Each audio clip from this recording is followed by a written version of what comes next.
terre les gens. Aujourd'hui on se retrouve pour une nouvelle vidéo. Déjà merci pour tous les retours qu'on a eu sur la TT. On a eu beaucoup de retours. Donc là aujourd'hui Guillaume est derrière la caméra, il est malade, il peut pas trop parler. Du coup je vais présenter tout seul quasiment. Donc aujourd'hui c'est une voiture mythique japonaise des années 90, une Nissan S13 200SX. Donc c'est une phase 2. Elle est de 91 et elle a à peu près combien de bornes? 112 000 bornes, donc ça reste correct. Donc on va faire un petit tour. Donc déjà comme vous voyez là il y a des parties blanches, c'est normal, c'est parce que dessus il y a un kit Type-X qui a été rajouté. Donc on le voit sur pare-choc avant, sur les pas de caisse, merci. Et du coup on a aussi à l'arrière où on voit le kit juste là. Bon j'en profite, on est à l'arrière, donc il y a pas mal de modifications qui ont été faites sur cette voiture, c'est un projet qui est en cours, tout n'est pas encore fini. Globalement en extérieur, donc comme vous pouvez le voir il y a des gens trop tard. On a des feux arrière cookies, donc voilà pour ceux qui s'y connaissent un petit peu, c'est des feux spéciaux. Sur l'extérieur c'est à peu près tout, si on a un patator et de ça rentre fort, ça rentre bien là. Donc il y a toute une ligne. Malgré tout, il a encore quand même tous ces silencieux. Donc c'est sympa. On va passer à l'intérieur. Donc comme je vous disais, il y a eu quelques modifications. Le volant Nardi, c'est un vrai. Il est tout beau, il est tout. Bon, il est un peu petit. Très rudimentaire, tout est vraiment dirigé pour le conducteur. Ces voitures japonaises, de toute façon, de ces années-là, c'était beaucoup comme ça. Alors c'est très petit. Hein. Vous voyez, pour s'installer, en plus le conducteur il est tout petit de base, mais c'est pas bien grand, il n'y a pas beaucoup d'espace, les genoux tapent dans le volant donc c'est un peu chiant. Après là on peut voir que du coup il y a vraiment côté passager, il n'y a rien du tout, c'est vraiment tout épuré et tout est vraiment soit sur le centre soit dans la vision du conducteur. On va maintenant passer au moteur puisqu'il y a eu des modifications d'effectuer sur ce moteur et pas n'importe lesquelles, il y a eu un swap moteur. Alors, on a eu un swap moteur, donc on est passé sur un SR20 DET de S14. Donc il y a des gros injecteurs, il y a un collecteur inox, admission d'air, un plus gros ventilo, enfin bref, tout pour lâcher de la patate. Donc on est à peu près dans les 270 chevaux, tout en propulsion bien évidemment. Et on peut voir ici que, de toute façon vous l'aurez remarqué, on a des combinés filetés. Donc c'est pour ça que la voiture est bien plus rabaissée. On est sur des combinés filetés de chez BC Racing. Donc voilà. Voilà pour tout ce qui est partie moteur. Pas énormément de choses d'autres à dire, à part que c'est un swap qui a été vachement bien fait quand même. Parce que la caisse tourne nickel. De toute façon vous le verrez pendant l'essai.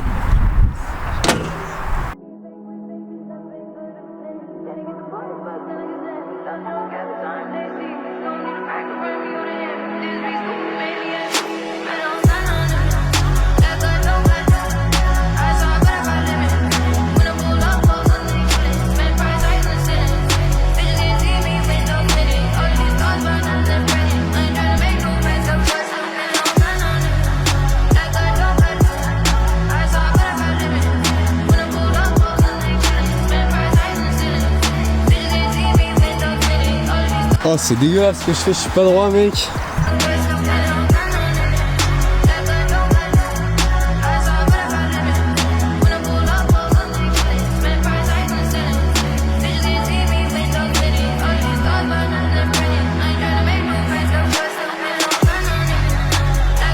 Mon père il va craquer.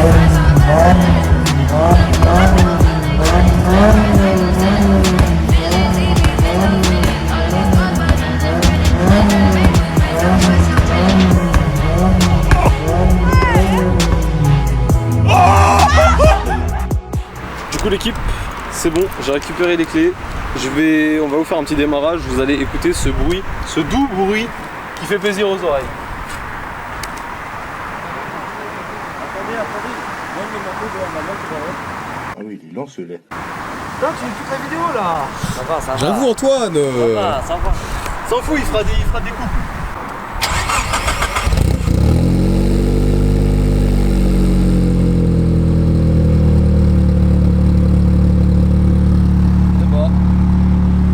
Voilà, donc il y a tous les silencieux et pourtant ça gueule pas mal.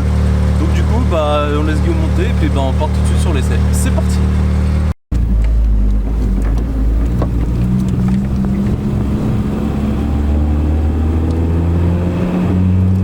Oh la vache, je parle pas. Bon du coup les amis, on est parti. Donc on va faire le dodan fort. Donc on a oublié de préciser quelque chose, mais c'est qu'elle est munie d'un short shifter. Waouh, j'avais oublié à quel point c'était pas si souple que ça. Donc ouais, on est sur une caisse qui reste quand même assez maniable, mais la boîte de vitesse est pas tant souple que ça, et c'est bien dommage parce que alors après voilà, c'est le short shifter qui fait ça, mais bon, voilà, je suis pas forcément très fan des short shifters parce que bah voilà, ça reste quand même assez compliqué. Alors on prend doucement parce que on n'oublie pas qu'elle est rabaissée. Mais voilà, donc comme vous pouvez le voir, bah, comme je le disais tout à l'heure, c'est vachement épuré. Ouais, c'est principalement tout pour le conducteur et rien pour le passager. Putain, en gros, j'ai du mal avec l'embrayage. Donc du coup, je disais, alors on est vraiment désolé, on essaye de faire au mieux possible pour la route, mais c'est pas simple.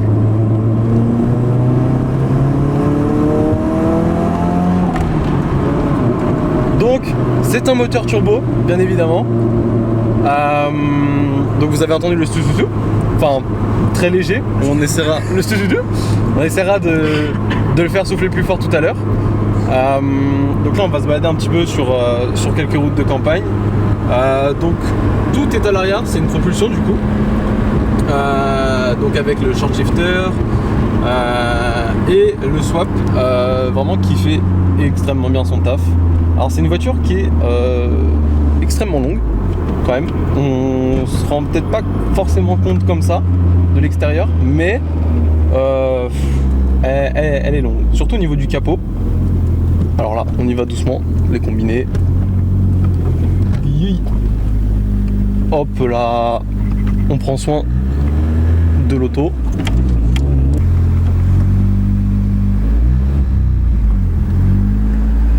Attention, l'engagement dans le rond-point. Ah, te mets pas la pression.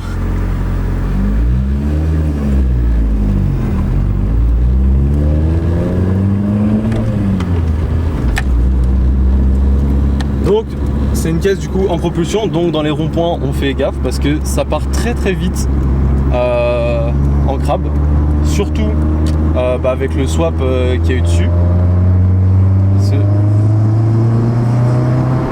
Ça pardonne pas, ça part direct, donc on fait gaffe. Alors cette caisse elle est vachement cool parce que avec toutes les modifications qu'il y a dessus, entre le moteur, la ligne, etc., ça en fait une caisse vraiment que je surkiffe personnellement. Après voilà, c'est le style des japonaises, donc faut s'y faire. Ouah, le short shifter toujours. Mais en soi c'est une très bonne caisse. Malheureusement du coup elle n'est pas d'origine, donc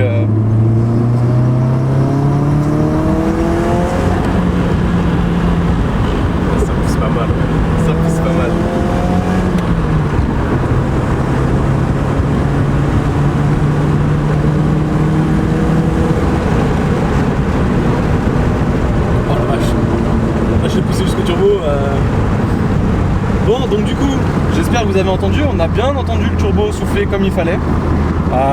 C'est un truc vraiment incroyable parce que là, le turbo, on le sent en fait, on sent vraiment quand il charge. Donc, compte tour est malheureusement cassé, donc on peut pas vous dire précisément à combien il charge. À peu près dans les environs de 3500-4000, le turbo charge, voire même plus 4000 que 3500.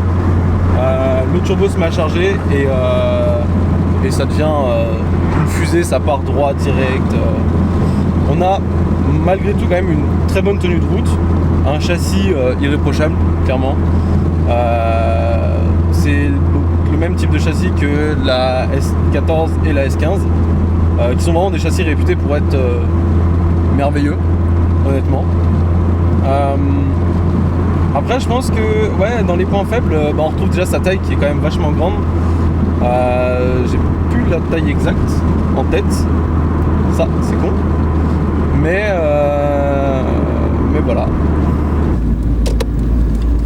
Oui, un truc que j'aime bien cette caisse, c'est les petits phares pop-up quand même, parce qu'on en a pas parlé. Hop. Vision,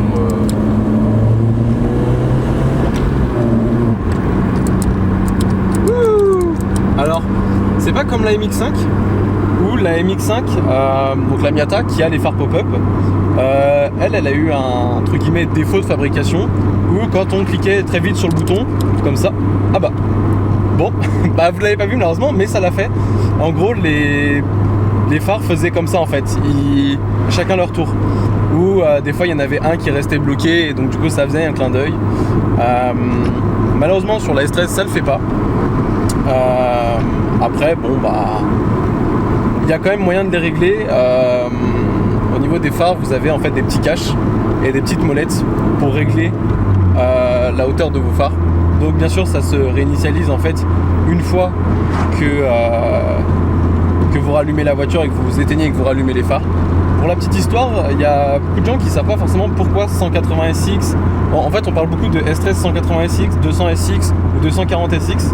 En fait, ça va être selon là où la voiture a été produite. Où a été produite. Au Japon, c'est la 180 SX. En Europe, c'est la 200 SX. Et aux États-Unis, c'est la 240 SX. Donc si par exemple vous voyez 240 SX sur une S13, vous la voyez en France par exemple, et ben vous savez d'avance que c'est une S13 importée des États-Unis. Pareil pour 180 SX, ça signifie qu'elle a été importée du Japon, même si c'est bien plus rare. Bon donc les amis, maintenant c'est au tour de Guigui. carrément bien coiffé, c'est bon. Carrément beau gosse. Carrément beau gosse. Par contre, la direction, mec, ça me tabasse de rire comment elle est dure. Je vais laisser passer les gens. Direction de 91, hein. Allez-y. Donc il y a quand même une mini direction assistée, il me semble. Je crois que c'est comme sur la mienne. Où la direction assistée présente, mais juste de nom. Ouais, juste de nom.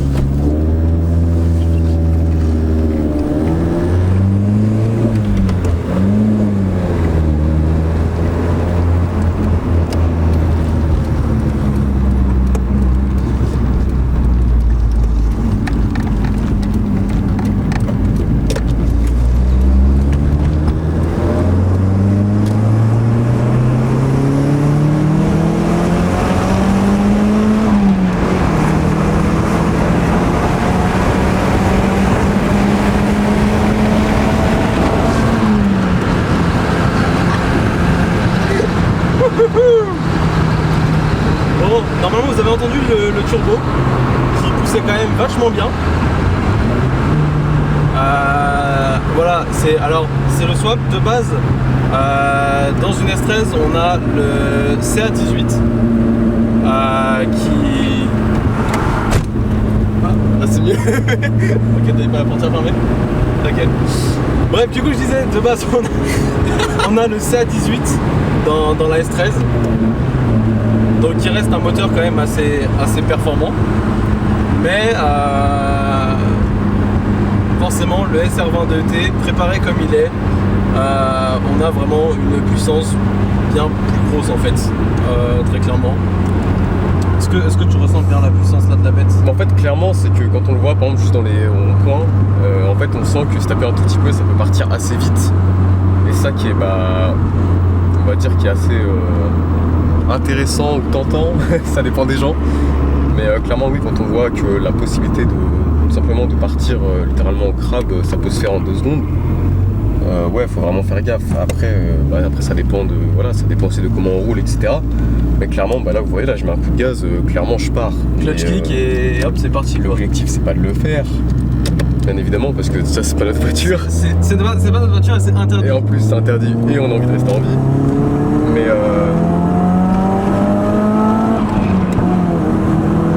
en fait genre ce qui est assez intéressant, c'est que clairement genre on a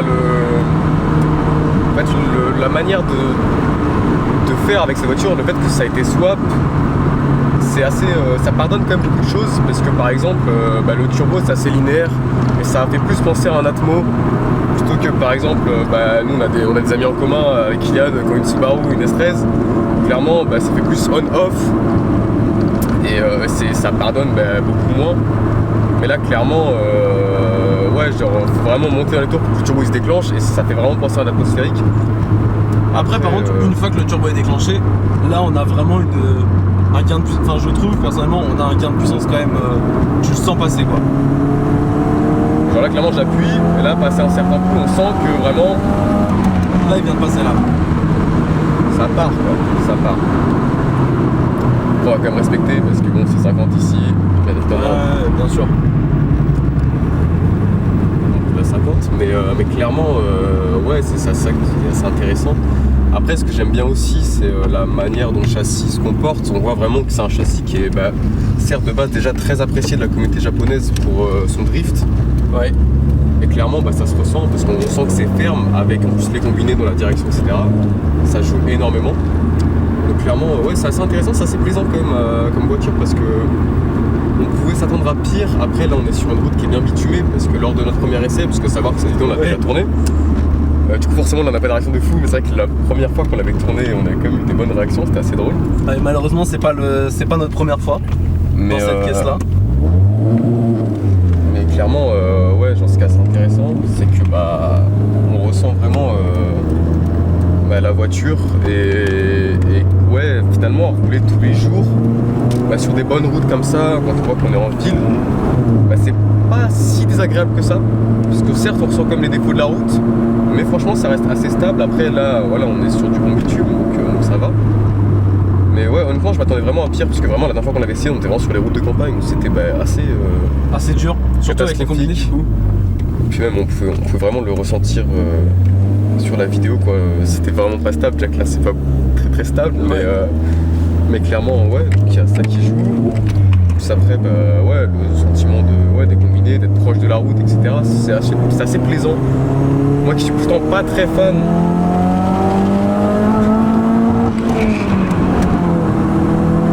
Moi qui suis pourtant pas très très fan. On a eu un joli pop là. Le petit pop. Qui suis pourtant pas très très fan des voitures japonaises. Ça reste quand même vraiment un plaisir pour le coup à essayer, parce qu'il faut vraiment essayer pour se rendre compte vraiment du ressenti et de la puissance, puisque même là c'est à travers la vidéo. Bon, j'espère quand même qu'on vous fait assez bien ressentir, mais effectivement c'est quand même quelque chose. C'est quand même quelque chose. Essaye de t'arrêter là tant qu'il n'y a personne derrière, tu fais des petits rupteurs en dessous le pont.